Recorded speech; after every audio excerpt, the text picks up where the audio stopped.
긴장감이 감돌고 있는 우크라이나 상황, 국제부 이승훈 기자를 연결해서 자세하게 전해드리겠습니다. 이 기자 나오십시오.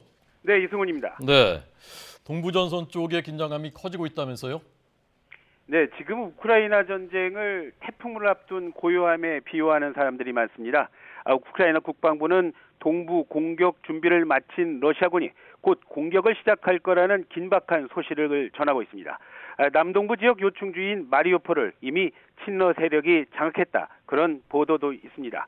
아마 러시아군의 움직임, 미국이 가장 정확히 파악하고 있을 겁니다.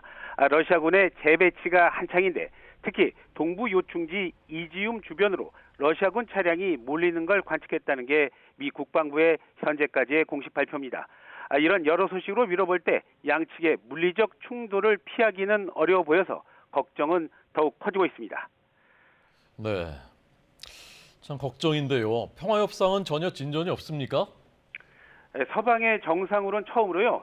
오스트리아 총리가 푸틴 러시아 대통령을 만나면서 기대를 모으기도 했습니다. 하지만 오스트리아 총리가 확인한 거라곤 푸틴 대통령 지금으로서는 전혀 물러날 뜻이 없다는 정도였습니다. 상황이 이렇게 흐르자 유럽연합 EU는 우크라이나에 무기를 추가 지원하기로 했습니다.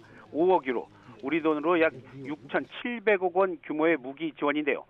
다만 러시아산 석유 수입 금지 문제는 일부 회원국 간의 의견이 달라서요. 다음에 만나서 다시 논의하는 걸로 정했습니다. 네, 앞서 마리우폴 말씀하셨습니다. 비극의 현장, 예. 비극의 도시입니다.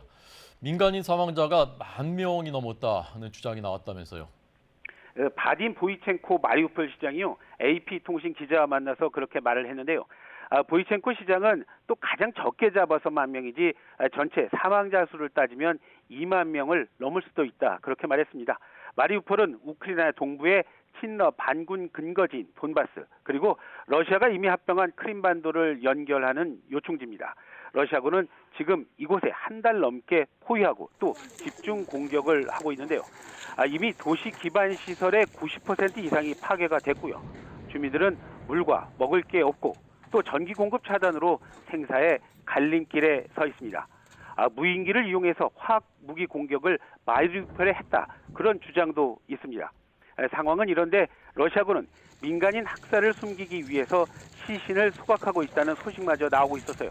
안타까움은 더욱 커지고 있습니다. 네.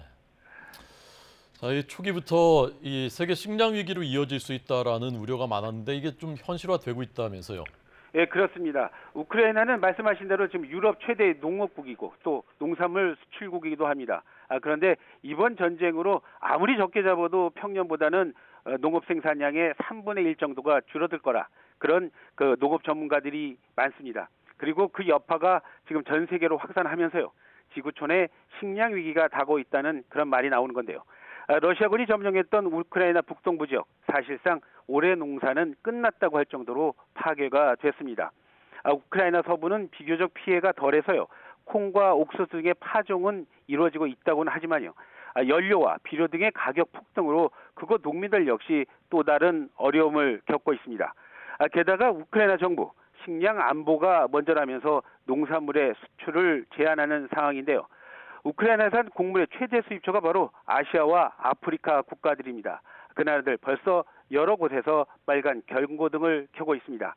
특히 세계에서 가장 많은 인구를 가진 중국의 곡물 사재기까지 겹치면서 세계 농산물 시장 한마디로 혼란에 빠졌다 그렇게 보이는데요. 가장 최근에 발표한 세계 식량 가격 지수를 보면 전달보다는 12.6%, 또 한 해 전에 비해서는 무려 33.6% 오를 정도로 상황은 심각합니다. 지금까지 국제부에서 YTN 이승훈입니다.